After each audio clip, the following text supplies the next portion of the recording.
everybody? It's Wes and Andy, and I'm back from the wilds of Niagara Falls. It's time for Random Fandom. This one Episode 103. for the week of June 3rd. June 3rd, 2025. Mm-hmm. Got my swag on. There you go. I felt it was important to represent. Wait till the new swag shows up. RonCon It's coming. is in just a couple of short weeks. The official RonCon t-shirt can be yours. You can check it out. It's at our merch shop. Link here. Right over there at the T Public link. Speaking of. Yep. Zazel's in the house. All the way from Japan to here. Good Why does morning this to look you. weird? I never wear. I mean, in the wintertime I wear them. Yeah. Why does this look bizarre? Oh. All right. Sean's in the house as well. What's up, everybody? Good evening. Hey, Sean. Yeah. Check it out one time, won't you? I will check it out as many times as I can. That's right. As many times as they will let me, I will do it. If there's a line, I will be in it. There you go. I was in a lot of those this weekend. Not me. I got past lines this weekend. I just went to a conference. Sorry, were you telling me? Oh, I thought you were trying to tell me you're doing cocaine. No, I can't afford that stuff. I got a comic habit to feed. Wow. Okay. How do you want to do this? Do you want to get the? I suppose we should get the get that out of the sad way. stuff out of the way because All right, I feel there is that's a few. fair. Yeah, so sadly we have lost a few celebrities this past week. First up, Peter Kwong. If you don't remember him, he played Rain in Big Trouble in Little China. I saw this One one. of the One of the three elements, Elemental furies. Furies. Right. Yeah, elemental furies. Rain, lightning, and wind. I think so. Yeah. But he was Rain. So. Yeah. I mean, ostensibly they all look the same. Yeah. Just giant, ridiculous hats. Oh, but yeah. It was so over the top, cheesy, but that's do what we- made it so awesome. do we know him from anything else? I don't. I know he was in a couple other ones. He was in The Golden Child with Eddie Murphy. Oh, okay. And he was also active in Hollywood behind the camera. Sure. As Yeah. well. He was on the SAG National Board of Directors for more than 10 years. Oh, wow. Also a member of the AFTRA National Board of Directors. Okay. Served on the Television Academy Board of Governors, as well as the Actors Branch Executive Committee of the Academy of Motion Pictures, Arts, and Science. Oh, wow. So, yeah, he was very active. But, yeah, unfortunately, well, I guess not unfortunately, best way to go, passed away in his sleep. That's what I was gonna say. That's 2 weeks in a row we've had someone go in their sleep, and yeah. I just say, like, if I am that lucky, yeah, we can all be so lucky, right? 73 years old. I mean, and again, if I live to be 73, yeah, I will be lucky. Yep. Also passing away this past week, Ed Gale, who is probably best known as the physical role for Chucky in the original Child's Play, as well as Child's Play 2 and Bride of Chucky. Also was the physical role of Howard the Duck in the wow. Yeah, in the 1984 film. Was he who was the voice for Howard the Duck? I cannot remember who the voice was, but he was the physical body. The Lugal machine will know. What year was that, Howard the Duck? not 84, 86. 86. Yeah. Who was the voice of Howard the Duck in the 1986 movie? And as Sean points out here, he was a sick person. In 2024, he pled guilty to a charge of contacting a minor with intent to commit a specified sex offense, and he is was registered as a sex offender. But he died May 27th in a hospice at the age of 61. So Google tells me Jordan Prentice was the voice of Howard. That would make sense. Yeah. Listen, Zazel, I was 12 years old when this movie came out. I liked it too. It holds up. I watched it not too recently. Man, as a 12-year-old kid, and I saw Play Duck, and I was like, "Am I supposed to be watching this? Yep. This is like weird and wacky, but like cool." Duck boobs. And what? Leah Thompson as a girlfriend. Yes. And who didn't want Leah Thompson as a girlfriend in 1986? She was hot property at that point. Yeah. Was it before or after Back to the Future? Yeah, right around the same time. I guess, eh? She was busy that year. Duck bits. Duck bits. Man. Duck bits. Yep. But yeah, moving on. Excuse me while I Oh, guzzle some water. woohoo! There you go. Right, Zizzle. But moving on, this one sucks for a number of reasons. Jonathan Joss has been murdered, unfortunately. Uh, probably That's terrible. probably best known for voicing the role of John Redcorn on King of the Hill from season 2 to 13. He had also recorded. Wait. The revival? He's in half of the revival. Okay. So he has recorded or had recorded some for the reboot coming up on Hulu, which we will talk about later. All right. All right. But yeah, he was also a recurring character on Parks and Rec. Played Chief Ken Hote. All right. Wow. Yeah, but he was fatally shot. 59 years old. Details are still coming out. So wait, this is, when was this? Yesterday? Day before? Day before, I believe. 2 days ago. Okay. Yeah. I knew it was recent, but I mean, wow, that was on the weekend. Yeah, and they're still investigating or whatever, but they do have a suspect in custody, Sigfredo Alvarez Seja, and he is, arrested on suspicion of this murder. They're not calling it a hate crime yet. No. But his husband is posted on social medias and whatnot saying, in his last act, he pushed me out of the way and saved my life from getting shot. I guess they were back in Los Angeles or whatever, and they were checking on their old place, and it's a sick thing because apparently somebody left the skull of their dog on the doorstep as like fully presentable. So of course they're sitting there, they're mourning, and some dude walks up and starts just screaming at them. That's awful. Before, that's pulling the trigger. That's awful. It's terrible. Like in 2025, why?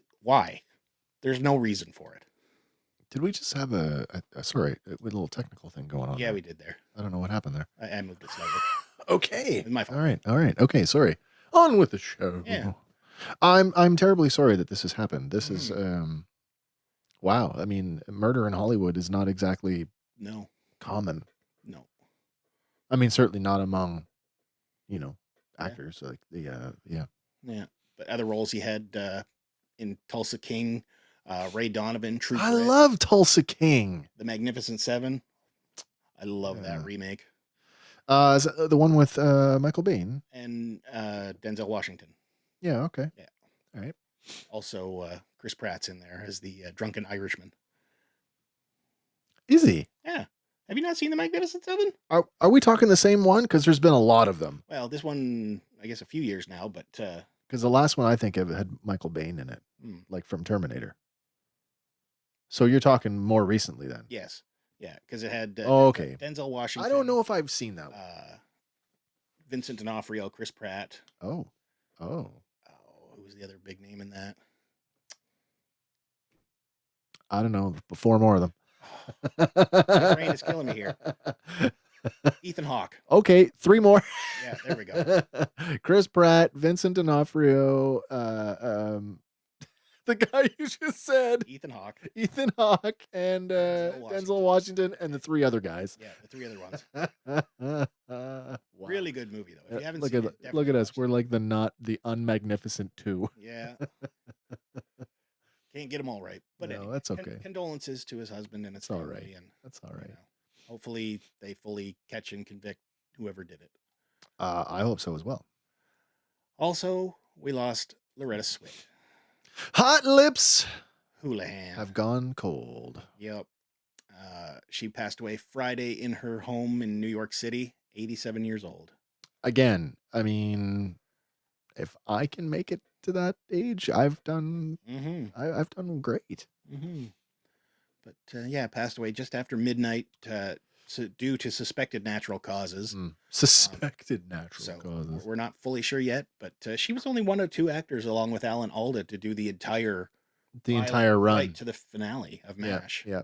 I will say this. I know that MASH consistently makes the best of lists all the time. With I will fight to the death that it is one of the best, if not the best television series of all time. Yeah. Yeah. Josh is in the house. Welcome. Hello, sir. How are you? Welcome to the show. Yeah. She was also in films like Freebie and the Bean. I don't remember that one myself, but That sounds like a kid's show. could be. Uh, also in Race with the Devil and SOB. All right. All right. Son of a bird. Yeah, apparently she's supposed to be Cagney in the pilot of That's Cagney and correct. Lacey, That is but correct. contractual obligations to MASH didn't let that happen. So, you know. And Cagney and Lacey was widely successful Yeah. anyway. Yeah. Would it have been? I guess it would have been a bit of a different show with her, wouldn't it? I think so. Man, it's on. I don't know what the rights are for the distribution, but here in Canada, it's History on. has it every day. Oh, it's on Disney Plus. Nice. So I've been slowly rewatching it. But that's one of those shows like you're like middle of the afternoon, maybe you're doing some light house cleaning or you're getting dinner ready, you flip, and that's on, you stop. Yep. Right? Because you've probably seen what's on, and you can just follow by what you're hearing. Yep. And the next thing you know, dinner is burning because you're crying as you're watching it. Laugh crying. Mm-hmm. Or cry laughing. Yeah. Or laughing and crying because God, it was some of them hit yes. so friggin' deep. Yes. Yeah. Unlike Aftermash. Yeah. Have you seen Aftermash? No. You can catch a few episodes. Some episodes are on YouTube. It's weird. It's weird. Colonel Potter goes back to the real world and becomes the director of a hospital and hires Klinger. Oh, so he does get out of Korea. Yeah, they're the only two. It's after the war, right? They're the only two from the original series. Yeah, because he stayed in Korea after the fact, right? Yeah, but then he and his wife have moved back to America. Okay. Yeah. Well, at any rate, condolences to her family and friends, and Yeah. But I suppose we should lighten the mood now. Oh man, is it time? It's time. All right, let's have some Random Fandom Trivia. Who is that guy? Yeah. Question. What is the name of the high school where the characters in the TV show Buffy the Vampire Slayer attend? Is it A, Sunnyvale High School, B, Angel Grove High School, C, Sunnydale High School, or D, Vampire High? Process of elimination. It's not D. Probably not. And A. She slayed them all. A, thank you very much. That's hilarious. All the Canadian people are like, I guess no, but that's also popular in America. Maybe some of our international folks will get it. Mm-hmm. Wow. So I didn't watch a lot of Buffy. This is one I just don't dude, I was all over Buffy. So this is like I got to put a guess on it. I'm a 50-50 on this one. Do we need to run the sounder? I don't know. We got answers streaming in. My God, the answers are flooding in, and it seems to be a landslide. Yeah. Wow. Zazel locking in with C. I should have spit my answer out before we started displaying them. Oh yeah, C. Final answer. Not phoning a friend because they're all here. Yeah, there you go. They're all here. In at C. Josh locking in at C as well. All right. Mm-hmm. Well, all in for all in. If you guessed B, you're wrong. What? Oh. It is actually C. Nice. Yep. Sunnydale. Yep. Sunnyvale. That's hilarious, by the way. Thank nice you for little connection to a story coming up later. So from our house to the trailer. That's right. But yeah, the high school, fictional Sunnydale High School in the middle of, I guess, Sunnydale. But the original school was destroyed in a battle with Mayor Richard Wilkins and his forces at the end of season 3. Yeah. Which led to the death of the mayor and Principal Snyder. But the exterior shots of this school were filmed at Torrance High School in Torrance, California.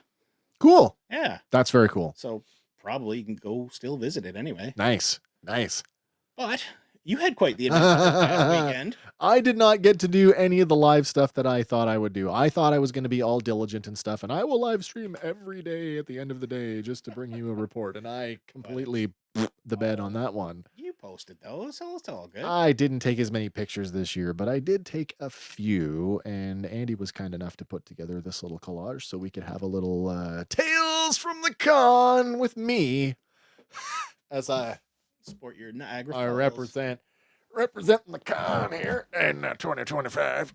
Wow. Where do I begin with Niagara Falls Comic Con 2025? Start on Friday.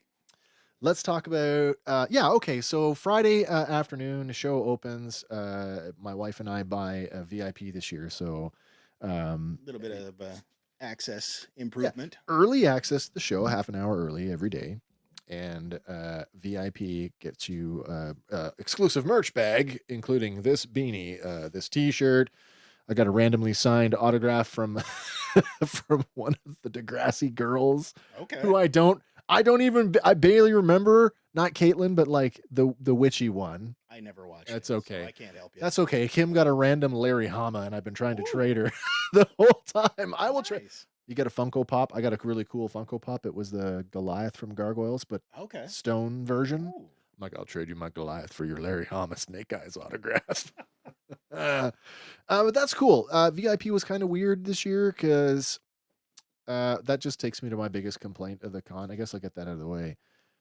The control this year over lines and stuff was abysmal. Mm. And I feel like that's, every convention has its sort of like, I can't even call it a growing pain because this isn't a new thing. It's like, they've but been going for quite a while. yeah, but it's like every year we've got to reinvent the wheel. Mm. And so your cadre of volunteers is always rotating, right? Yeah. So you have new people that maybe are first time volunteers, or as it seemed this year, there was a lot of, how do I put it, socially awkward volunteers that maybe weren't as assertive as they should have been. Like, for example, in previous years, they would clean out the rooms between panels. So like if there was a panel and we all went in, at the end of the panel, the volunteer, okay, everybody out. But if I want to stay for the next panel, it doesn't matter. You need to go back out and get in line so everybody has an equal opportunity for seating. Yeah. They weren't doing that this year. Oh. So the VIP that I paid a lot more money for is now moot. Negated. Right. So that, although it didn't negatively impact my overall experience, that was a bit of a niggle for me. And I was like, I don't like this. I'm not happy with this. And then the other thing, and this is another convention. Whoa. The main reason I went was to meet Warwick Davis. Yes. Which I did. I did meet Warwick Davis, and as I was warned, he can be a little prickly. Oh. But you didn't make any short jokes, did you? Not at all. No. We tried to get him on Friday, but it was a short day, so it was like, it's no big deal. We'll get him tomorrow. Yeah. Well, Saturday, it's like every time we went to get in the line, it's like the line is full. We're not taking anybody, VIP or not. Oh. Yeah, like they were shutting the line down. It was just too congested in that part of the room. So it's like, okay, well, we'll go and take a 10-minute break, or we'll go and get lunch, or we'll go and watch a panel and then come back. And every time we showed up, he was either on a break or a photo op or went to lunch. It's like, okay, we'll have to get him on Sunday. Yeah. We were the first two people in the line. Nice. So we went like right to the front of the line, VIP. The volunteer was great. Okay, come with me. Kim goes first. And, he shook her hand, had a couple of words, and then it was just like dry Brit. I don't know how else to say it, right? I mean, and I don't mean, it's not a slight against anybody. It's just that the British, generally speaking, are kind of dry. But by the time we got to his panel later on in the day, he was much more personable, and so he answered questions and told jokes and stuff. And so I'm like, oh, it's just him being him. And that's how he is.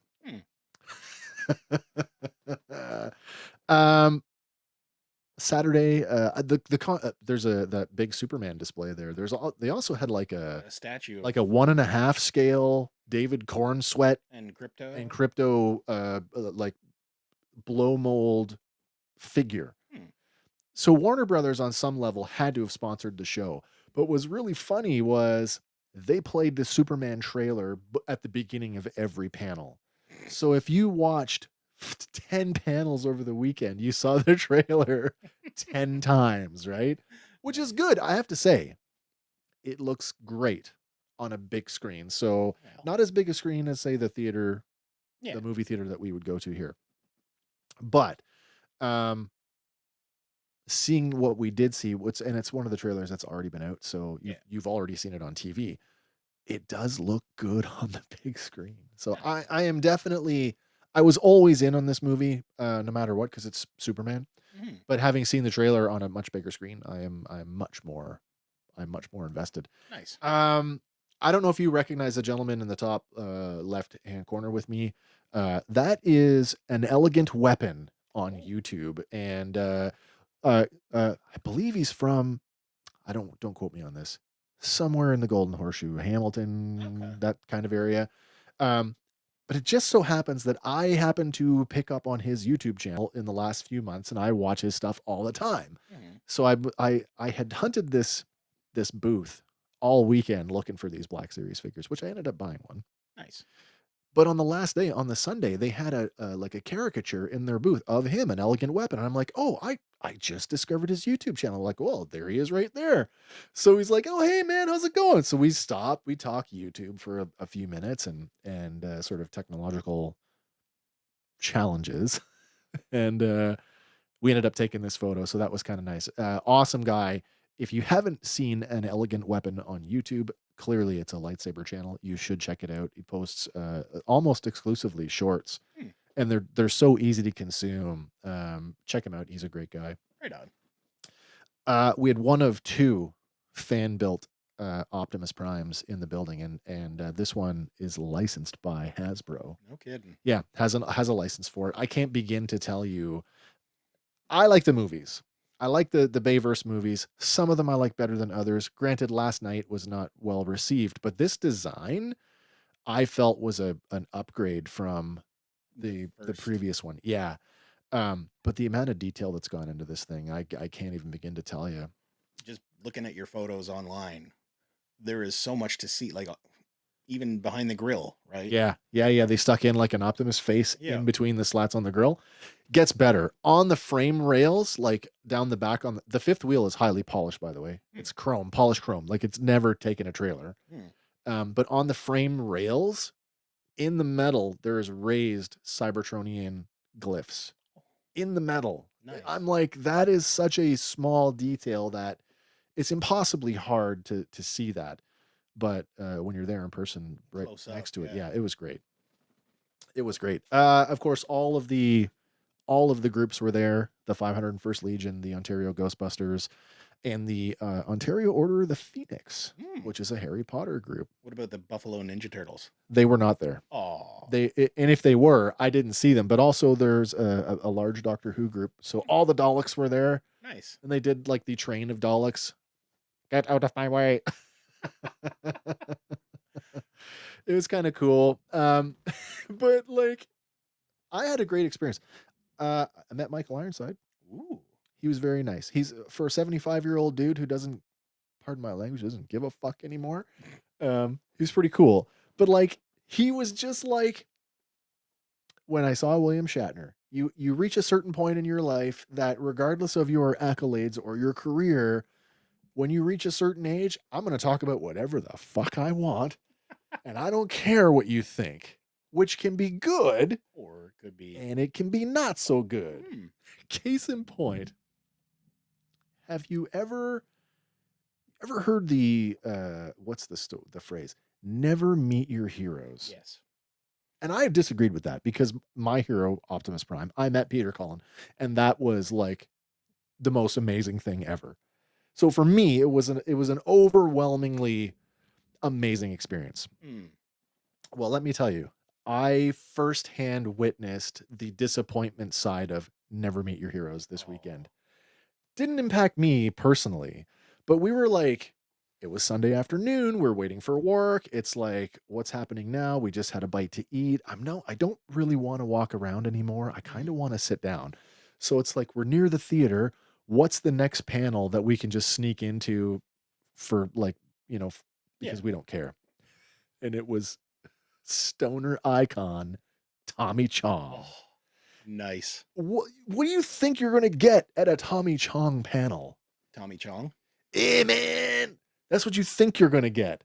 That's what you go into it expecting. I would expect that at a Cheech. For a Tommy, it'd be like, hey, man. Well, yeah, but you know what I mean. Yeah. So you can imagine the type of crowd that would attract. Yes. And of course, here in the Great White North, we legalized the stuff. So the devil's lettuce. It's not even taboo here anymore. No. So maybe the stoner thing is kind of like lost some of the appeal, but like all the diehard stoners showed up for this thing. Nice. And Kim and I snuck in. We sat in the back, so like not taking up real estate for people who really wanted to be there. First of all, he's 15 minutes late. Uh-oh. 15 minutes late. He gets there and the moderator starts talking to him. And I don't even remember what the question was. I was so checked out. All I heard was, well, I found God really young. And that's where it stayed for the next half an hour. Oh my. Like, he talked about God and spirituality and religion so much.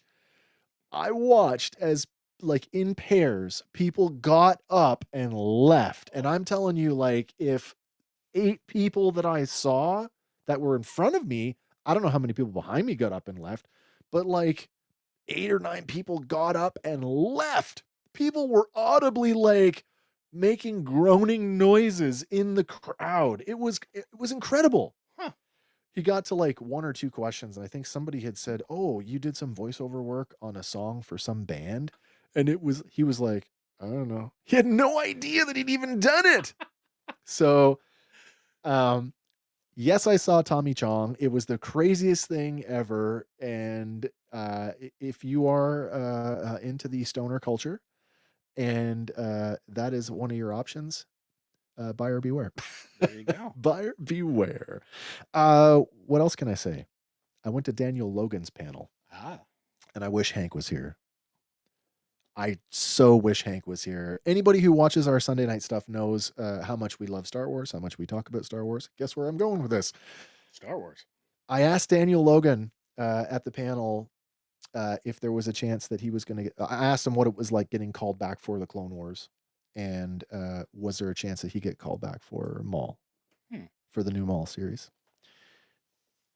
First of all, the answer he gave me about getting called back, and this is kind of cool. The day he got the call for Clone Wars was the day he got married. Aw. How is that for? That's a good wedding. Yeah. The Maul thing, he outright said no. But at the same time, I don't know if that's a red herring. Because what he did tell me was he said at Celebration this year when they showed off the chase between Boba Fett and Anakin over Coruscant, he suggested very heavily that there are a bunch more animatics that were supposed to be in that original season 7. He's like, but I can't tell you about them because I don't know what they're going to use. Really? Yeah. He's like, and then if he went into it and I'm like, oh my God, he's talking about the helmet bomb. The helmet bomb. Oh. He's like, there's this whole thing about him blowing up the helmet. And he's like, so he's got a helmet and that's not the Django helmet. And there's a whole story about how he got it. And we were going to do that. And I'm like, I'm so coming to your table to talk about that. And then I didn't. Oh. But Daniel Logan was outstanding. He's an amazing ambassador for Star Wars. So that was pretty cool. That's awesome. And I went to see Allison Court and I got a Milani autograph. Nice. Yeah. By the way, Allison and Warwick both signed their pictures. Yup nub. Nice. So that was kind of cool. So yeah, did I have a good time this year? I did. I feel like next year I'm probably going to dial it back to just speed passes. Because I don't feel I got my. I mean, the merch was nice, but there was like the randomness of like you don't know what the Funko Pop's going to be, you don't know what the autograph is going to be, and it kind of worked out because Kim got a cool one that we both can enjoy, whereas I got like, I don't fucking care about this. So it was okay. But yeah, next year, speed passes. Josh, sorry, Michael Ironside. Yeah, he was awesome to meet at his table. And he's Canadian, right? So he's like East End Toronto.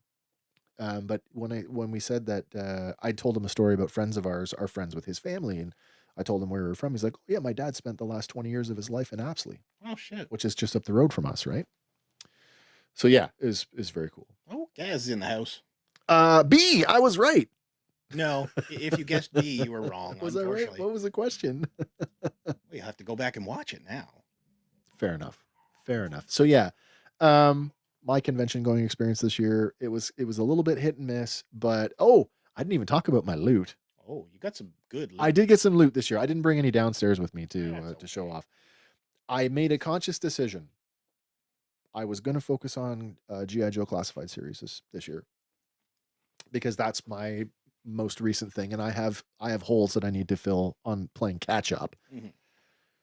I walked the floor, I don't know how many times over the course of the weekend, and by Saturday, I was convinced that I'd seen on Friday 4 GI Joe Classified series, of which I bought one. Hmm. I bought Zartan.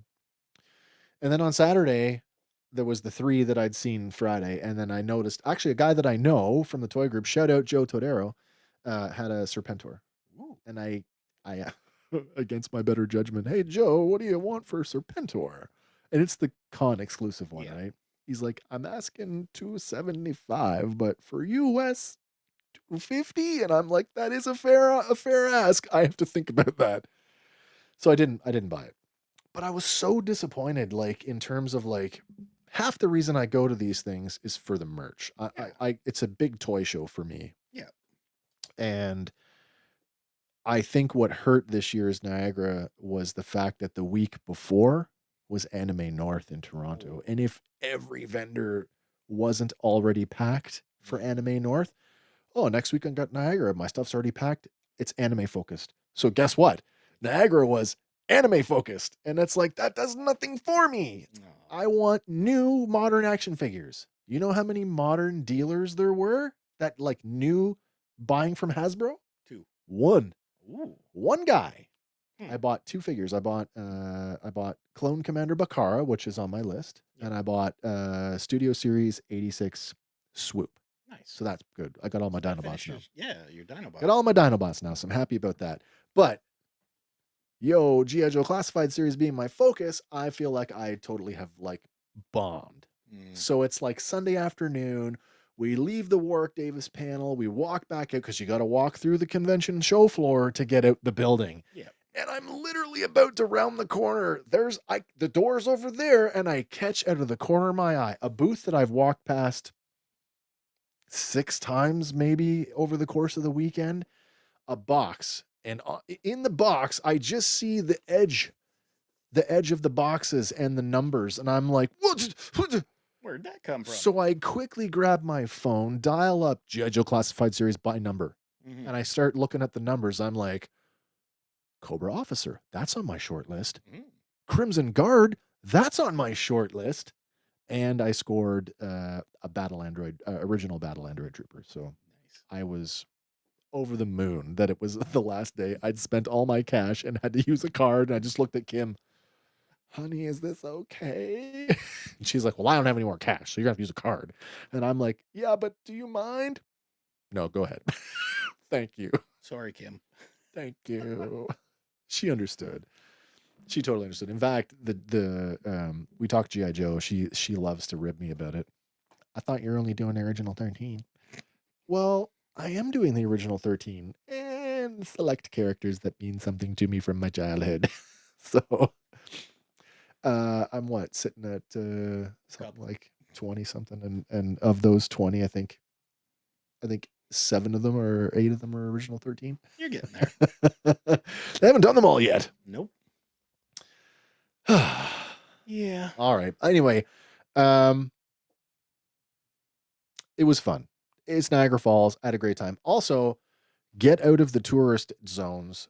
Find some of the nicer little restaurants that are hiding out there, because we found a couple real gems. We went to this authentic Mexican taqueria on Saturday for tacos. And oh my God, to die for.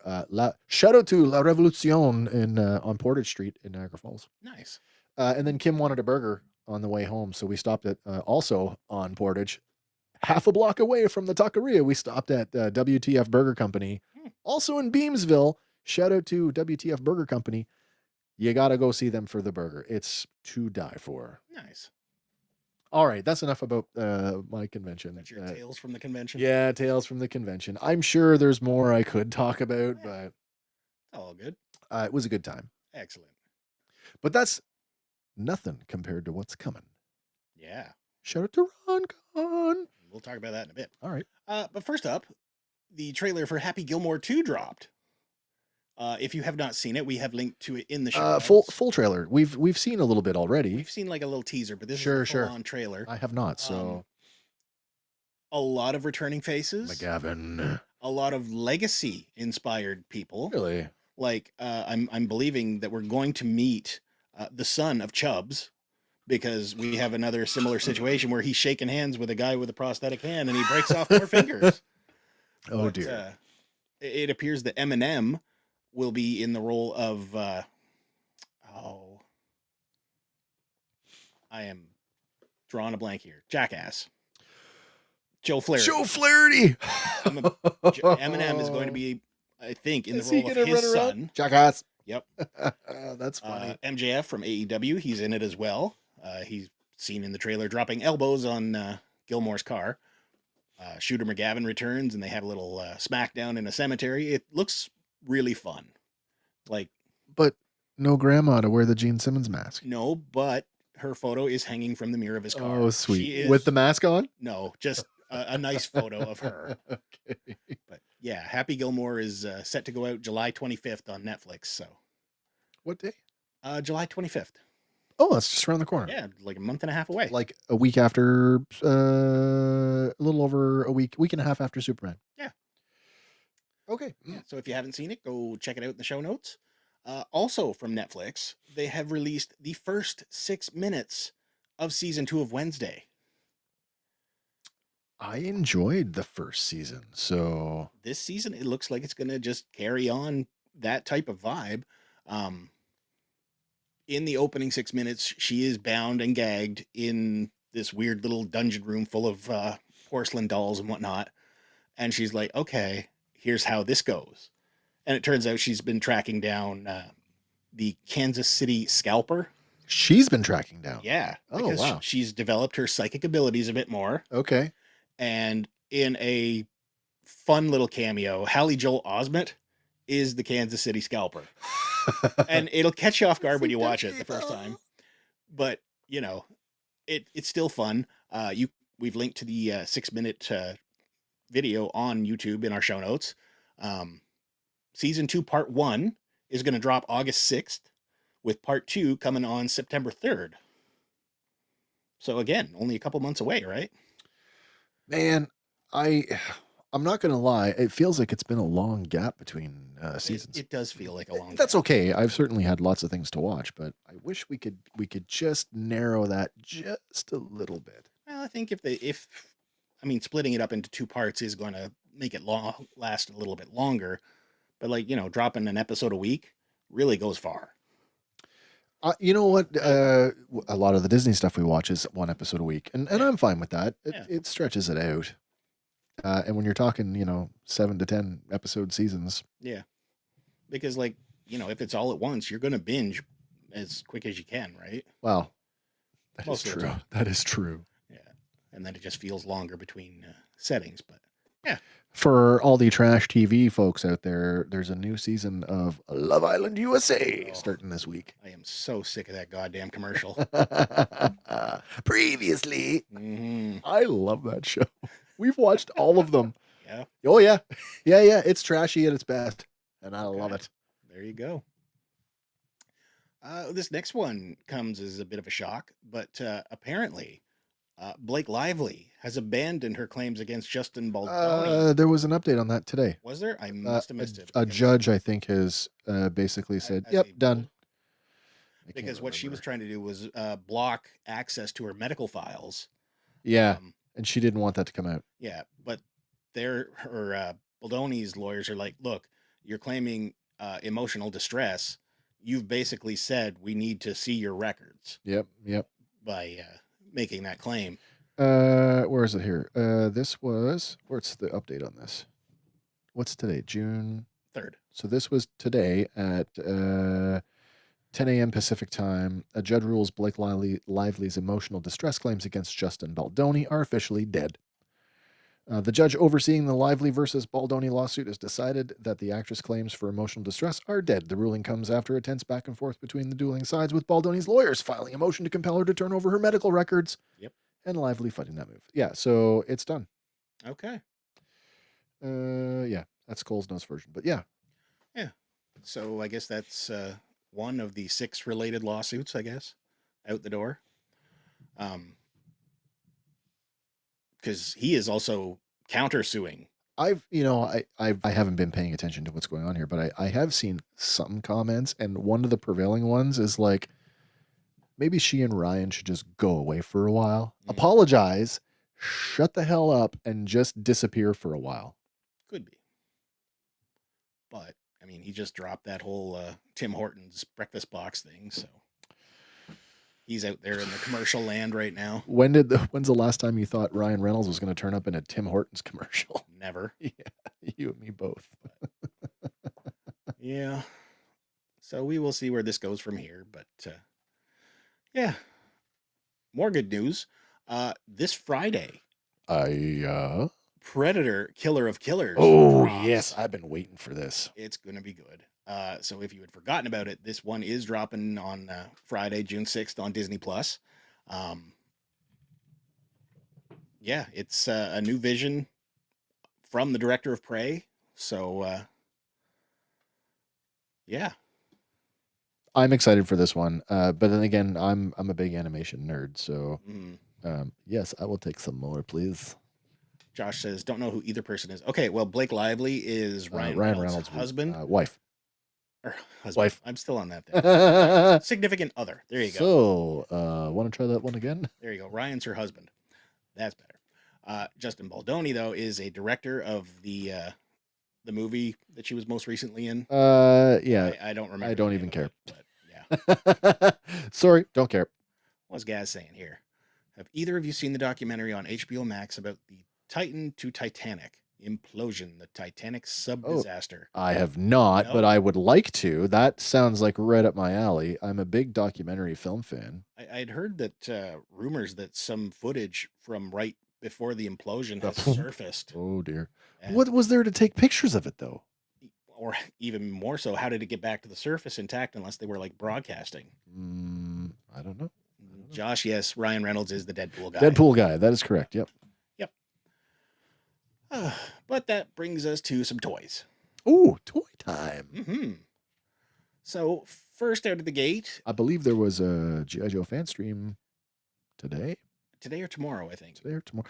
They showed off new shots of Colonel Hawk and the MMS today. Ooh, I did not see that. It looks good. So we don't have it on here. But we do have this.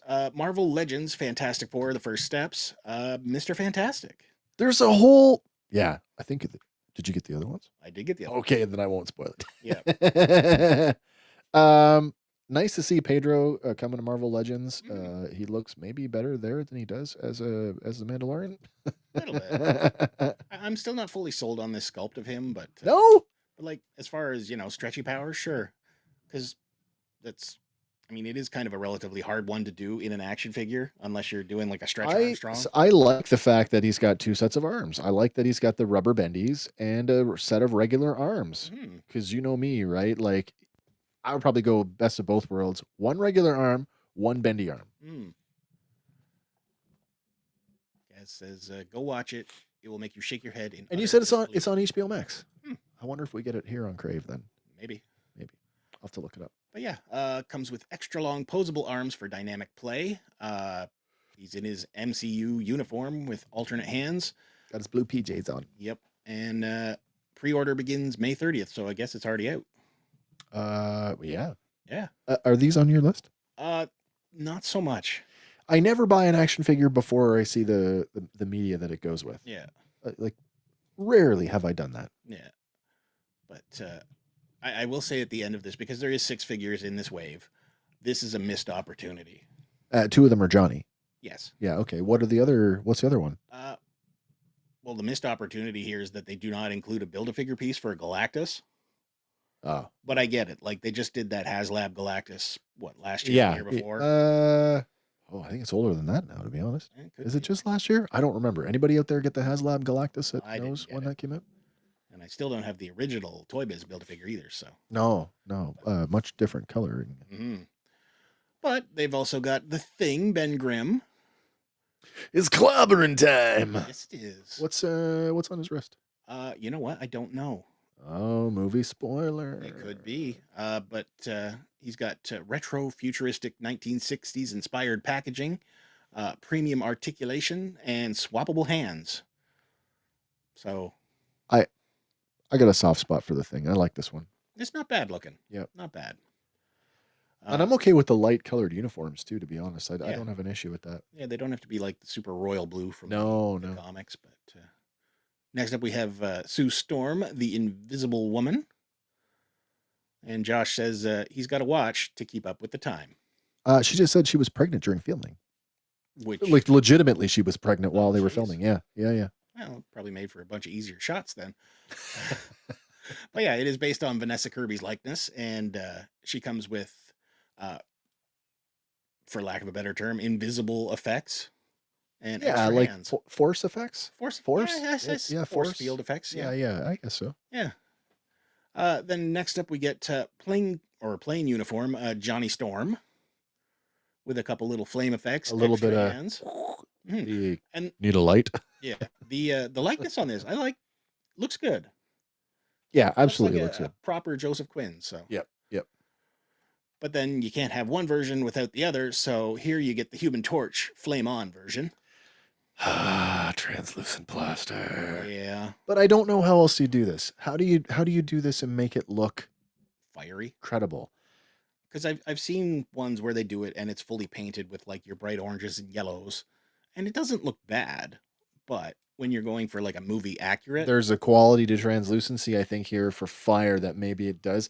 Because I've got that the slingering effect. mhm, And it's translucent. I guess that's okay. it's not. I Bad. guess it's okay. Well, I guess the question for me is how much of the fire effects are the figure versus like clip Snap on? on, clip on It pieces. looks like they're all part of the figure. Yeah. But I know, like with the Goblin, Ultimate Goblin Build-A-Figure, there are snap-on fire pieces, right? Yeah, yeah. So, I mean, the shoulder one could be a snap-on. It does look like Oh, there is maybe, a bit yeah, of it does. a Like gap there. there's an overhang bit there. Yeah.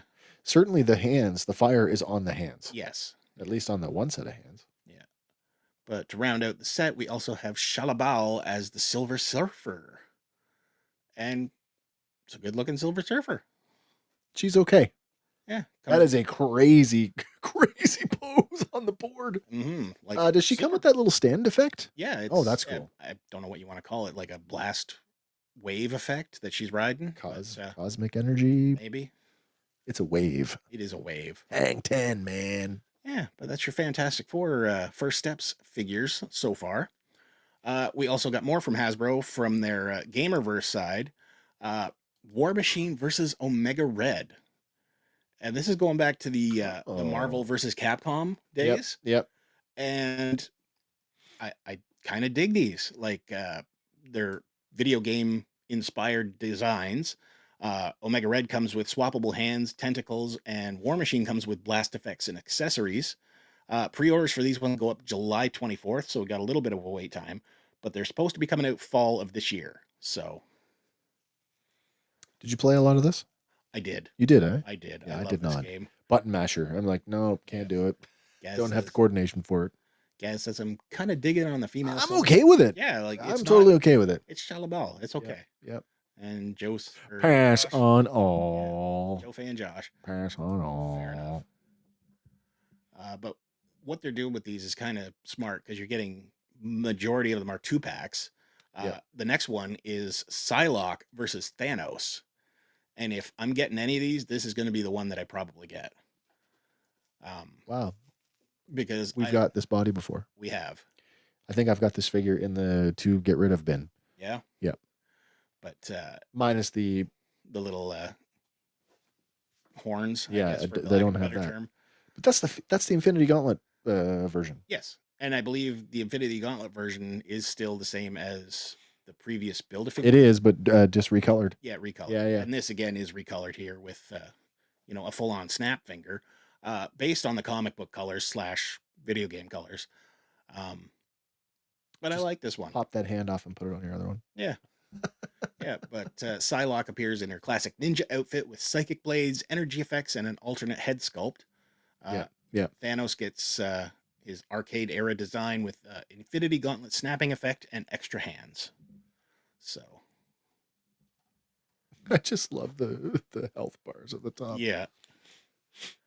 And then Josh says, Looks like Thanos was made in the 90s neon. Well, this was a 90s game, right? So 100%. Next up is the Venom versus Captain America 2-pack. Oh, he's blue. And I've seen a lot of people customizing their Venoms to make him have this arcade look, style to him. Really? Yeah. This is not for me. Not for you? No. Fair enough. He's the same shade of blue as Cap. Yeah. No. Yeah. No. But he also comes with, a little bit of green saliva coming out of there, a half Eddie Brock head sculpt, which is kind of cool. Have we gotten that before? I think we got like a half Eddie Brock in the original Toy Biz Venom. Yeah. But as far as the Hasbro stuff, I don't think we've gotten. So the question is, which Venom body are they reusing? I would think this is The probably cartoon the one. Probably the retro Spider-Man collection one. Yeah. I'm Yeah. thinking. Yeah. Like the animated series one. Yeah. Yeah, that's what I was thinking. Yeah. Thanos should come with his Thanos copter, just saying. He doesn't need a copter, he needs his chair. But Captain America comes with his comic book design / arcade design, 2 heads, shield, and special effects accessories. Next up, we have from the same game, Gargantos. Now, in the game, this is Shumagorath, and he's pink. Okay. But like in Doctor Strange and the Multiverse of Madness, they do not own the copyright to the name Shumagorath. That is owned by the original source material still. Is that a Lovecraftian? A Lovecraftian thing. I can't remember the name of the author, but it is a previous fiction work. Okay. But this dude is massive, as you can see in the first shot there, next to a regular 6-inch figure. A Silver Samurai. Is that a hint? Is there going to be a Silver Samurai? Yeah. We'll get to it in a minute. Okay. But yeah, this guy comes with articulated tentacles and movable eyeball and lid, so you can do different expressions. I mean, how expressive can an eyeball be? I mean, at least little bit. the eyeball's movable, so that's kind of neat. Mm-hmm. But I'm wondering if they're going to do a second variant of this in pink, just to have, or like a chase or something. But There was never a green version in the game? yeah, it was player 2 version. Okay. Yeah. Okay. Yeah, everybody had an alternate color in the game, right? Yeah, no, that makes sense. Because if you were fighting yourself. Yeah. Same as Street Fighter, right? But the other deluxe figure out of this Gamerverse wave is the Juggernaut. Oh. And holy crap, does he look good. He is updated, bulkier design, so he's much bigger than the Build-A-Figure. It's a little more in line with the Diamond Select. A little bit more, Yeah. but with enhanced articulation, as well as alternate hands and a FX power piece for, those dynamic punches. It's funny how Like, much you of see that him box he takes up. I know, right? And you see him next to the Captain America figure from the same wave. Yeah. And, he's pretty sweet. Oh, there. See, Sean makes a point. That should have been a Build-A-Figure. It could have been, but like, who's invested in the entire wave? But is it so specific that maybe you would be? You might be, yeah. Because like, who was your favorite character to play with, right? I mean, oddly missing here is Spider-Man, but we just got that Maximum Spider-Man. That's true. A few months back, right? That's true. Yeah. Same with Hulk. Yep. I'm surprised none of the other big muscly characters are using that rubber. Yeah, the flex chest. Yeah. But like another one that you would have seen was Blackheart, and he was a Build-A-Figure 2 waves ago. Yep. So, but to round out what they released, a final 2-pack, and it is Wolverine versus the Silver Samurai. Oh. And this particular That's Wolverine, pretty he can get Wolverine. a pretty decent crunch, just like he did in the game. Yeah. So he's all squatted down and nice, but he comes with they're saying added articulation and dynamic power effect accessories. The slashing marks. The Berserker Barrage, as well as the Silver Samurai's giant energy star. Yeah, that's very cool. And apparently this one is going to be a exclusive one to Hasbro Pulse and Amazon, Okay, so we'd have a shot at it. we'd have a shot. But I dig that Wolverine though. it is a pretty nice Wolverine. I mean, the flares, the cheek flares are they're massive. They're 90s cheek They're flares, right? huge. Yeah. And then one more from Hasbro this week. They revealed a first look at G.I. Joe Classified Budo. So in my GI Joe group, one of the guys that I play with is essentially a ninja, Oh, geez. and he's not a big action. Well, he is an action figure guy, but he's more like a Hot Toys guy. Okay. And he's like, he saw this. Actually, he was the first person to send this to me. He's like, oh my god, they're actually doing stuff I like. And I'm like, oh, Budo. Nice. So that's pretty cool. Mm-hmm.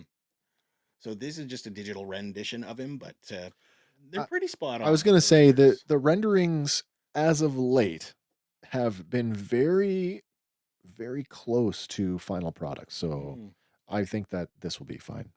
Josh says that'd be okay to get. Yeah, he looks pretty good. Mm. I like that you've basically got, you can do sort of like an unarmored soldiery Version, or you can go like full on. samurai. Yeah. Yeah. Jumping over to McFarlane, we got our first look this week at Battle Damage Superman based on the upcoming film. And yet it looks, other than the fact that they've made him dirty, they've missed out that the S is completely blacked out in that scene. Mm-hmm. So maybe this is earlier in the movie. Could be. I'll give it a chance. But apparently this one's coming exclusively to Target, so. If I want a Superman, I sure as heck don't want a dirty one. True. Do you know what I mean? Like, Yeah. it's just no. I want. Unless you're recreating the entire movie in stop motion, but. Wow. You know. One we had mentioned last week, we got to look at Hawk Girl. And we got a further look at her this week. Yes, those wings are articulated. Oh, they are. Oh, nice. Yeah, so they are articulated on the back and in the wing fold as well. I like that. So, yeah. Includes articulated wings, mace, 4 extra hands, art card, and base. We also got a closer look this week at the Lex Luthor figure, and he comes with a baby kaiju. So even smaller version of that. I mean, and you know, I've said it before. There isn't 2 kaijus in this movie. There's only one. Yeah, but what the hell is Baby Joey? Is Baby Joey what grows into this and then grows into a kaiju? Is there a green tint to that? I don't know. Maybe he grows out of it. Got some Doomsday DNA in him.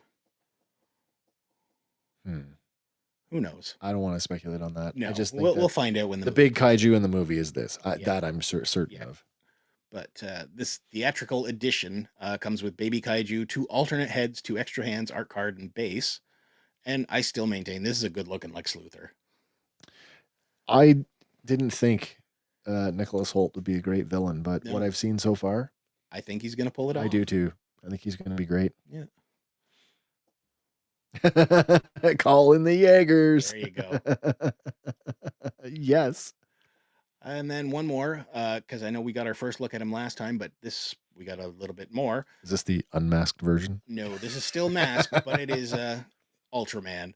And apparently the 7-inch deluxe theatrical edition comes with 6 extra hands, art card, and base. So no extra head with any reveals. Okay. So that, I guess, is going to be saved for the film. Yeah, I can't imagine they're... I'm already sort of like puzzled at like Ultraman. Why are we giving this away in the marketing? But putting a mask on him is like, oh, is he or isn't he this alternate version? Sure. Is he an alternate guy? You know where I'm going with this. Yeah. Clone. Yeah. Clone. And that, then I've heard other people say, is this going to be like a Bizarro thing? Well, you know what? I was subverted in Superman and Lois when they dropped that Bizarro thing. Oh, and then turn him into Doomsday. Yeah, because when he pops out of the mines, he's in a friggin' containment suit, and I'm like, oh, Doomsday! And then he takes his helmet off, and it's like, oh, it's Bizarro. Yeah. But wait! Surprise! We'll get you in a season. Yeah. No, not listening. No. There you go. Josh has it right. Super Snake Eyes. Super Snake Eyes. Yeah. I was thinking it's, as a fan of The Boys, I'm like, oh, it's Ultra Black Noir. Where's Homelander? Yeah, different movie. There we go. Or a different show, I guess. But anyway, that does bring us to the end of our toy segment. Oh, boo. Yeah. Okay, So well, it's time for the next one. I guess we should crank up the machine here and play our other game. It's time for Lyrics. It's misheard lyrics. Lyrics. It's misheard lyrics. Tonight. And once again, it is time for another misheard lyric. Of course, we are looking for the actual song title. And as always, the blurred out image in the background is a clue It is. to this week's song. We want the correct song title. Anything else other than that is bonus, but you must get the song title Josh to says get the win. Josh says this is one I suggested. Not this week. I went with an alternate one that was suggested to me because this one we actually have two options. Same lyric, two misheard options. That's true, yeah. Yeah. Which one are you so putting? Oh, you're using them both. I'm using them both. Ah, all right So, then. your options this week are padded bra or cannonball. All right, we'll run the 30-second time. Third. We'll run the music and we'll check back with you after that.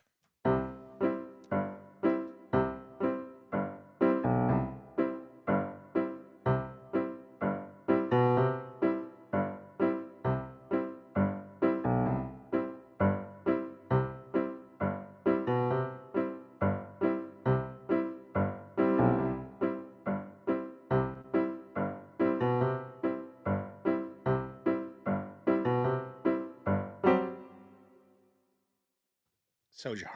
Every time. Oh, and Sonic Sniper. Wasting no time. Van Halen, Panama, final answer. Don't call anybody. Way to go, dude. You are correct. It is indeed Panama.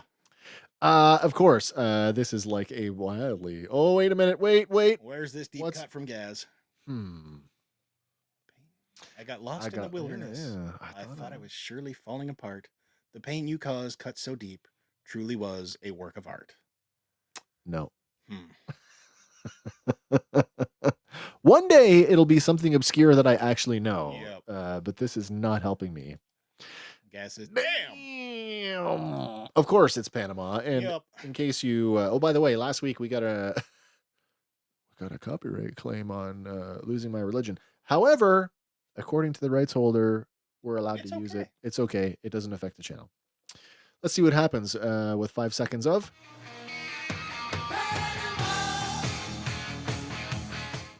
Nice. Mm-hmm. Also, this big deal. That song was played during the invasion. Did you know that? I did not. Yeah, it was played during the invasion. Josh says, Purple Disco Machine. Nice. Gaz will have to answer that one. Another Twitch thing that we need to fucking ban. Yeah, already done. Thank you. But yeah, our song here, Panama, by American rock band Van Halen. Third U.S. single released from their album 1984. And despite its name, it is not about the country. Instead, it is reportedly written about a car. In an interview with Howard Stern, lead singer David Lee Roth explained that the meaning behind the song, although it features suggestive lyrics, it's about a car that he saw in a race in Las Vegas, and its name was the Panama Express. Oh, I could buy that. Mm-hmm. I could buy that. It's cool. Definitely cool. Gaz follows up Joe Fan and Sophie. And he follows that up with and Sophie Louise Scott. I still don't know the song. Unless the song is Purple Disco Machine. But that could be the band. I don't know. Yeah. I'm lost on that one. Apparently Gaz is hooked on that song right now. Really? Oh, Gaz, I did go and listen to the version of Phantom of the Opera that you told me to listen to. That's pretty cool. Nice. It's very cool. Another nice thing that popped up. Over 100 episodes of the real Ghostbusters are now streaming free on the Roku channel.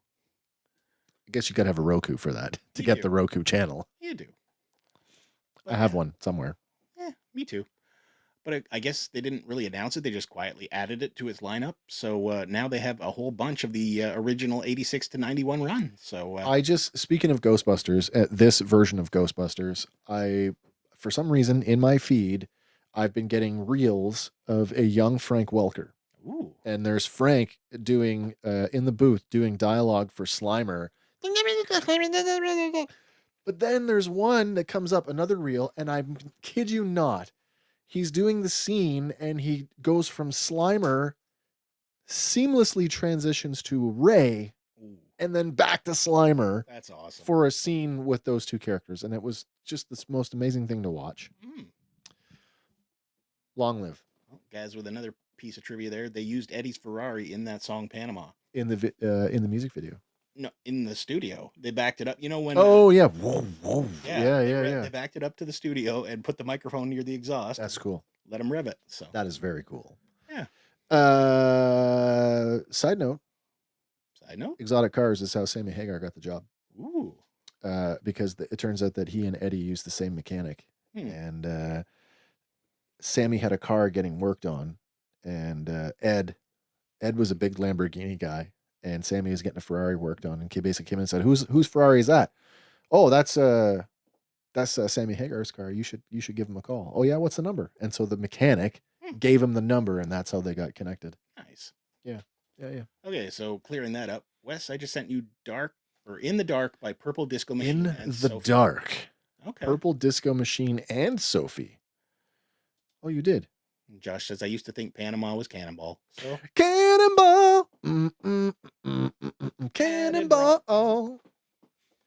Ain't nothing like it. Shining machine. Put the ball in the cannon. Keep the moving parts greased. Yeah, I don't know where to go with that. I don't know. Reach down between your legs, easy seat back. Yeah. Oh, in concert, apparently he used a power drill. He did, but that was for Pound Cake. Okay. He used a drill on the pickups to get that. It's pretty cool. Nice. But we check in on the weekend box office. Okay. Well, was there any guesses as to? Oh, that's surprising. Yeah, Lilo and Stitch, still king of the mountain, pulled in another 61.8 million, bringing its total up to 278.9. Last Reckoning is what, in week number 3? 2, actually. This is its second week. This is its second week. And wow, it's getting trounced. It maintained its position in number 2. It's getting trounced, though. It only pulled in 27.2 million, bringing its total up to 122.5. But yeah, new entry this week, Karate Kid Legends. That's on my list, by the way. It's on my list. It's on my list to go see. The fact that it's coming in at 20 million. Yeah. So that's not... It's okay. That's not huge out of the gate, but Final Destination slipped to spot 4 from 3, pulling in another 10.9 million, bringing its total up to 111.8. Yep. And then another new entry, Bring Her Back, came in at number 5 with 7 million. So, yeah, Thunderbolts unfortunately slipped down to 7th position, but still earning money. Okay, so the reported budget on the movie is only 45 million for Karate Kid, for Legends. Oh, so like that's halfway. That's for opening weekend. Yeah, I mean, if it gets that, 6 to 10 week run, yeah, they're going to make money. I read somewhere today that when Superman opens, it's going to have to clear 700 million. Oh, it's got to be $1 billion movie in order to be considered not a flop.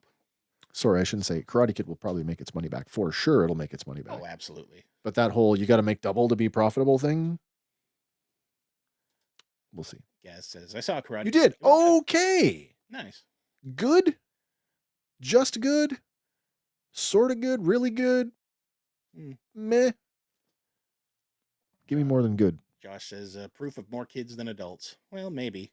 But I know a lot of adults that want to go see Lilo and Stitch too, right? I feel, but you've got all the people who were kids, for Lilo and Stitch wanting to go see this and share that with their kids, right? Yeah. Or maybe you took your kids to see the original Lilo and Stitch, and you've got a connection to it. You want to see a live action remake. Mm-hmm. I'll probably see it. I think because my granddaughter is age appropriate for this, so I'll go see it. How about some history stuff? Teach me something, wise one. All right. Well, on this day in 1965, All right. the first American walked in space. Did they? They did. Well, they Did they? floated they? in space, I guess. Yeah, it was Major Edward H. White II who stepped out of Gemini 4 to become the first astronaut to go on a spacewalk. He was attached to the capsule by a 23-foot tether, and he was out there for around 20 minutes. But he was not the first man to walk in space. Oh, no, was it a Russian? Yeah, it was. That distinction went to the Soviet cosmonaut Alexei A. Lenovo, Okay. who had done it March 18th of that same year. Wow, that's a long one. Alexei A. Leninov. Yeah, Leninov. Alexei, same as the rhino. Yeah, yeah. But on this day in 1967, Anderson Why Cooper did I was think born. he was? I thought he was a lot older than that. Well, but yeah, born this day in 1967. American broadcast journalist and political commentator who anchors on the CNN news broadcast show Anderson Cooper 360. He's won a ton of awards. He's got 18 Emmy Awards, 2 Peabody Awards, an Edward Monroe Award from the Overseas Press Club back in 2011. He's a member of the Vanderbilt family, which I did not know. Oh, I didn't know that either. And he came out as gay in 2012, becoming the most prominent gay journalist in American television. Yeah. Skipping ahead to 1988, the movie Big opened in theaters. Oh, the movie that made every kid want a giant floor piano. Yes. Yeah. Directed by Penny Marshall, starring Tom Hanks as Josh Baskins, an adolescent kid who wishes to be big using the Zoltar machine, and it physically transforms him into an adult. Also stars Elizabeth Perkins, David Moscow, John Hurd, and Robert Loggia. So it's a good movie. It is. It is a good movie. It's a feel good. It is. Plus, I mean, looking back on it now, there is one point in there where they're in the boardroom, they're discussing the newest toys, and they have the skyscraper transformers. Yeah, and he says, "What kid wants to play with a building?" Every fucking kid wants a building to go with their action figures. I'm sorry. Yeah. How many times did we see, like, the He-Man commercials, the G.I. Joe, where they had these elaborate sets built? Hasbro. And then they're like, set pieces not included. Hasbro figured that out when they released the Ark as a transformer, right? Like, finally, okay, you get it. Yep. You get it. Josh is I want the transforming building. Yes, of course. Yep. But our final history thing on this day in 2019, the film Pop Star, Never Stop, Never Stoppin' opened in theaters. Wow, is that Andy Samberg? It is. It's the whole Lonely Island crew. Oh, they did a movie? They did. It is dear. A mockumentary musical comedy directed by Akiva Schaffer, one of them, and Jorma Taccone, the other member that is not Andy Samberg. Written by and starring Samberg, Taccone, and Schaffer. It's wait, no Timberlake? Oh, he's in there. Oh, he is. Okay. He is. It was co-produced by Judd Apatow and Rodney Rothman. Yeah. Sarah Silverman, Tim Meadows, Imogen Poots, Joan Cusack, Maya Rudolph, and Chris Reed, as well as Justin Timberlake, all appear in supporting roles. Nice. It was a box office bomb because it only made around $9 million against the budget of $20 million. Yeah. But post box office, it's kind of become a cult hit. Never stop, never stopping. Yep. If you haven't seen it, it's funny. It is traditional Lonely Island comedy. So if that sparks anything for you, you need to see this. I mean, who doesn't think it's funny, dick in a box. Yep. Oh my gosh. Drove me crazy that the clear bricks and fences and stuff weren't made. Of course. Because you'd always have Batman crashing his Batmobile through a wall of little bricks or something, right? Yeah. But that's a good idea, though. I got model trained fences and buildings to use with my stuff. Oh, that not a bad stand-in. Yeah. Not a bad stand-in at all. We were talking earlier about Jonathan Joss. Yes. Yeah. Shot. Sorry but he did get part of his work done for the upcoming season 14 of King of the Hill, and they have released the opening credit sequence. I Of watched it. Have I you seen watched it. Yes, I It's did. not I bad, watched it. eh? It's cute. It's We've cute. linked to it in the show notes if you haven't seen it yet. But it does glimmer a bunch of hints about what's going to be in the show, right? Well, I mean, and the biggest one. Nice, guys. I'm a boat mother. Beep. Look at me. I'm on a boat. Awesome song. But yeah, so Hank and Peggy Hill are retired. Bobby is a Dallas chef. Apparently, Dale was briefly Arlen's mayor. He's also not smoking cigarettes anymore. Now he's onto a vaping. vape, yeah. All 10 episodes are going to drop on Hulu and Disney Plus on August 4th. And apparently, the premise is Hank and Peggy had moved to an Aramco base in Saudi Arabia, where he was busy selling propane and propane accessories to the Saudi people. propane accessories. Yeah, but they moved back to Arlen after finishing his work there, and he retires. Bobby, now 21, is an accomplished chef at a successful Dallas restaurant called Robusta Shane, which boasts an unusual German sushi fashion or fusion. Dale Gribble, as we said, was briefly the mayor, but it didn't go well. And Johnny Hardwick, who did voice, I believe, the first 6 episodes before he passed, the role of Dale Gribble will be taken over by Toby Huss for the remainder of the season. Okay. They also plan to pay tribute to Brittany Murphy, played by, or Luann, who was played by Brittany Murphy. Right, yeah. And Lucky, who was played by Tom Betty, both who have passed. Right. Connie, the next door neighbor / Bobby's girlfriend, is in college studying engineering, and apparently she's going to be sexually fluid. So they're adding some layers to her. Yep. Josh says, kind of want to see it. And I don't know you. That's my purse. Yes. Nice. For Bill, though, I guess it's been tough without Hank and Peggy there for his neighbors. He becomes homebound during the pandemic and never leaves the house. Oh, dear. And I guess there's one line he's going to deliver. He says, Hank, I think I finished Netflix. Oh, nice. Yeah. I've got high hopes for this one. I think it'll do well. I mean, I wasn't a huge King of the Hill fan, but like, if it was on, if it's on, I'll watch it. I wouldn't turn away from it. I've gone to Disney Plus to watch some of the other seasons too. So, yeah. Moving on though. This one kind of came as a shock, but after digging more into it, it kind of reveals some stuff. R-Truth has been released after 17 years with the WWE. Okay. Yeah. Ron Killings, which is his actual name, took to social media there to say, I'm sorry to inform you all, I just got released from WWE. I want to thank WWE for the ride, but mostly I want to thank each and every one of you who was always along for the ride. Thank you for all the love, support, and appreciation you have given me over the years. Thank you. This was unexpected? Yeah, because like 2 weeks ago, he wrestled John Cena on Saturday Night Main Event, and the spot hit huge because he came out dressed as Cena. Really? Because the storyline was, John Cena is my childhood hero, even though Ron Killings is actually older than John Cena. That was okay. All right. part of the whole comedy bit. Sure, right? Sure, yeah. And like for the past 17 years, the guy has been constant morale boost for the locker room. Okay. And digging into it, apparently he was offered a much lower pay contract and turned it down. Because, I mean, at that point, it's kind of insulting, right? But so this is on the heels of a bunch of other releases. He's going to take a month off, and we'll see him in AEW in July. Probably. Yeah.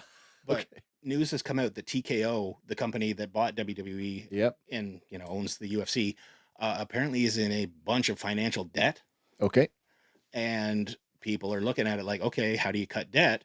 Well, these are higher paid superstars. Let's get rid of them and bring in people who we can pay for pennies on the dollar. And if that is the case, that is not good news for WWE. That's good for the AEW, though. It is for them, isn't it? Yeah. But, right on the heels of this, like there's been an outpouring of support from his fellow wrestlers as well as other folks in the industry. Yeah. Because like the man delivers when he needs to. He's made so many people crack and break character in the ring with his comedy. Really? Yeah, like Oh, he's good, eh? Oh, he's really good. Yeah. Okay. Okay. But not only is he just a comedian, he is an amazing wrestler. If you go back to his days in TNA and saw what he could actually do, they basically cut the legs off him when he got to Really? WWE. Yeah, That's too bad. because he could do it all. And like, it sucks to see him gone, but kind of excited to see where he'll go from here. Yeah. Yeah. Well, So, I mean, I wish him luck. But moving on, a piece of paper has been circulating and it has been confirmed. Season 13 of Trailer Park Boys is set to begin filming What? June 23rd. What? Yeah, Oh dear. going back to the park. How long has it been since the last one? It's been quite a while. Because they did the final season when Jim Leahy, John Dunsworth was alive. Yeah. Yeah. Okay. And then they moved into 2 animated seasons. And then they did that's right. The Out of the Park stuff. And then most recently, they did Trailer Park Boys Standing on the Shoulders of Kitties, Right. the movie. Oh, right. The The going Bubbles. to fucking Europe, boys. Going on a rock tour. Ricky, come and get me. I'm fucking stuck. But yeah, season 3 is, 13 is going to be 13, yeah. shooting. And when it shows up, I'm assuming it's coming to Netflix, but I'm all for it. They were at the convention on the weekend. I know. And Saw some images. they're always sort of a crowd pleaser, right? So- Mhm. And in character too, right? Oh, Like yeah, they did not they break. never break, right? They didn't break character. But I see Ricky breaking every now and again, though, just because he has branched out into that other show over on Max. The trades. It's Yeah. hilarious. I've tried. Yeah, I've tried, and I'm not gonna lie, it's been tough. fair It's enough. been a tough watch for me. Fair enough. But like that show, it also has the guy who plays McMurray on Letterkenny, Okay. and he comes over there, similar character, but way more. I was just shocked to see Tom Green in it. I know he's Yeah. weird in it. Yeah, though. yeah, He's yeah. awesome. Yeah. Yeah. But our final news item, like you had mentioned Aha! 10 times, Aha! we are right around the corner from the Whoa. 25th I round. wish I had like the logo. I just switched my hat around. Phew, there we go. But yeah, like you had mentioned, the T-shirt is available on our merch site right now. That is true. Yes. It's going to be fun. There's folks coming in from all over the world for this. Yeah, we've got all the international guys are showing up on the 13th, 12th, 13th. Yeah, because the official days are the 13th to 18th. Yeah, yeah. So we are definitely on board for all of that. And I cannot wait to do all of the in-person stuff, as well as some of the live streaming stuff that is lined up for the event, which we will be a part of. Guys, there's a t-shirt coming your way. Our gift from the channel. We bought t-shirts for everybody, so you're getting one.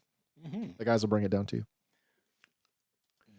Josh points out 2 weeks till Joe Fest as well. Yeah, man, that's a super exciting time. I just wish I wish it was in my budget to do, with it being so close to Niagara and that being a full weekend for us. It's just not. That's a lot to load on. Yeah. I mean, yeah, I could like tack onto the road trip and go down with those guys, but like it's like meals and hotels and And then whatever you convention. see, Yeah. autographs, merch. and No, absolutely. loot. Yeah. Maybe one day, Josh. Maybe one day. I'm pretty sure at this point that Ron Con at 25 editions is going to be an evergreen event. Could be. Could be. Previous years, if you've been on previous years, well, then you know what to expect. Mhm. More of that shenanigans. This will be my first. What? This will be my first. Where have you been? Hiding. Oh, that's fine. Looking forward to that. So lots of things to go on that, and we will be a part of that. So Yeah. keep it locked here for more. But that does bring us to our final item of the evening. Oh, it's so sad. We're at that time of the show. We're about to wind it down. But hey, for all of us Canadians out there, Andy's out there looking for us. He's keeping an eye on things as he's in the aisles, so we can save a few dollars with this week's toy hunting tip at Dollarama. You're not saving too much this week, No. but you're still saving. Okay. Star Wars Doorables Series 2 are popping up. $5 for and they come in a little Death Star. And the Death Star, when it comes apart, it stacks to make a little display shelf for the figures inside. Okay. All right. They're going for $5. You get 4 Doorables in each ball. Regular retail, $12.97 and up, depending on where you get them. The other thing that's showing up is the Pinnacle 11-inch dancing sunflower for $5. And regular retail on that is $9.88. I bet it does a kind of a thing like this. It probably does, but it's got like the sound and thing sensor. So if you've ever wanted a dancing sunflower, can't go wrong at $5. Who in their lifetime has not wanted a dancing sunflower? Exactly.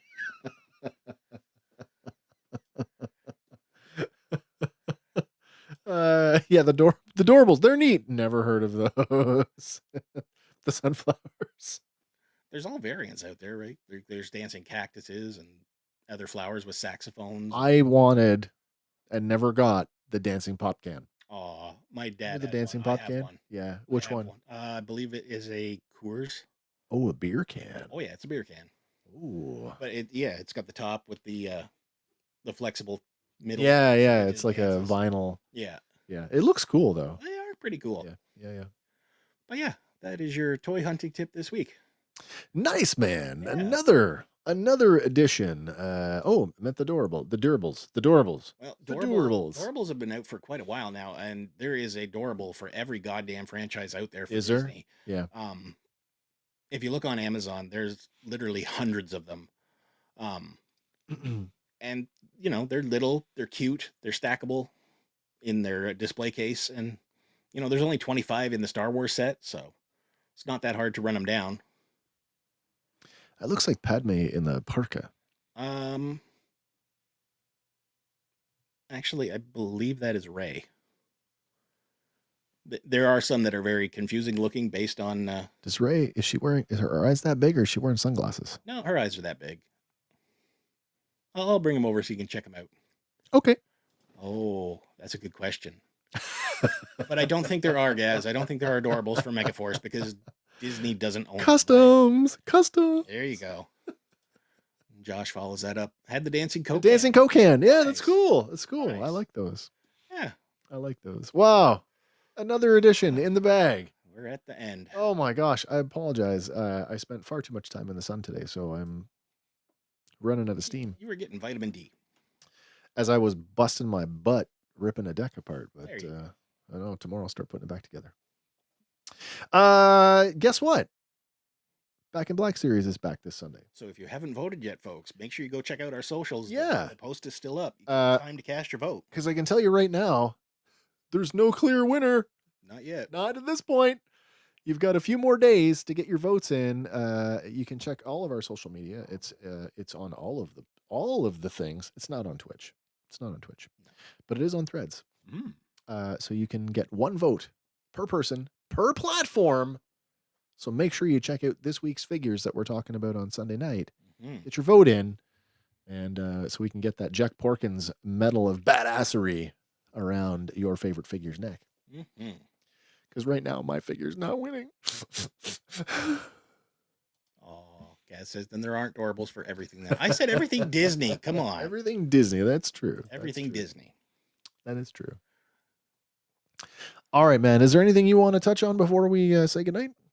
Up here in Canada, the McFarlane sale is still on at GameStop. EB Games Canada, you mean? Yeah, I do. I'm sorry. I guess we should make that distinction now because We should, because it was literally overnight on the website. Yeah, they rebranded the website. Yeah. and the stores GameStop are Canada, so- no more. We are now EB Games Canada. Whoa.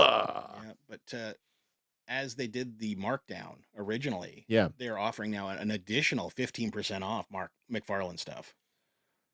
And that stacks with your Edge card. If Oh, you so still I'm have like, it. that'd be 25% for me. Yeah. Oh. And I there's guess I still- should- There's I should- still a ton of good stuff out there to be had. I should discover some new characters and like them Maybe. just to go buy action figures Yeah. at 25% off. There you go. No, honey, I'm not buying any more this week. I promise. Nothing until July, maybe, Maybe. except for that pre-order on Rock and Roll that I have out that might come in any time now. There you go. He's showing up in Canada now. Oh, very good. Yeah, the retro carded Rock and Roll is out now. With his proper colors, right? Yep. Yeah. Josh, thank you. Thank you, sir. Always enjoy being here on a Tuesday night, hanging out with all of you. Mm-hmm. I kind of look forward to this stuff. Like, I know it's I lead a pretty boring life, so this is a highlight of my week. Yeah, do check it out. Do check it out. Absolutely. But All right. I got nothing else. I got to go and check out that claim that you said we won. Yeah, apparently We won our claim. the first episode of Fandor is live. It's finally back, and I disputed. I didn't realize that the video had been claimed twice. Separately. 2 different claims by Disney on the same video. I disputed the first one. It went through the 30-day period where Disney didn't respond. Yep. So YouTube automatically released that portion. And I got the notification for that, and it said there still may be claims against the video. And I'm like, what? I go check it out. There's a second claim. I disputed that before I left for the weekend. So I did that on Thursday, I guess. Last Thursday, and you said as of today it's As up. of today, it appears It's to be up. back. Okay, so that's good. Mhm. That makes me happy. Which means You can go watch it. YouTubers, little guys, you can fight the mouse and win. Just make sure you're in the right. Yeah. Do be in the right. Aw, thank you guys.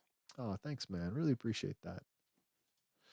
Yeah, other than that, Sunday night, we're back in Black Series. I'm looking forward to this one because I worked pretty hard on it. Mhm, a lot of So, figures in this. yeah, particular one. this is a long one. I think don't quote me on this. I think we are looking at 17 figures this week. I believe so. Somewhere in that. Yeah, range. it's in that range. It's all exclusives too, right? So and most of it is, some of it's stuff we've looked at before, Yeah, but a slightly lot of it remodeled. is new. So Yeah. it's going to be an interesting one. So come check that out. Mm-hmm. All right, that's it for me, Matt. Yeah. All right, everybody, remember, whatever your thing is, fan on. And for Fandom Power, my name is Wes. I'm Andy. We will see you on the next one. Bye for now, everybody.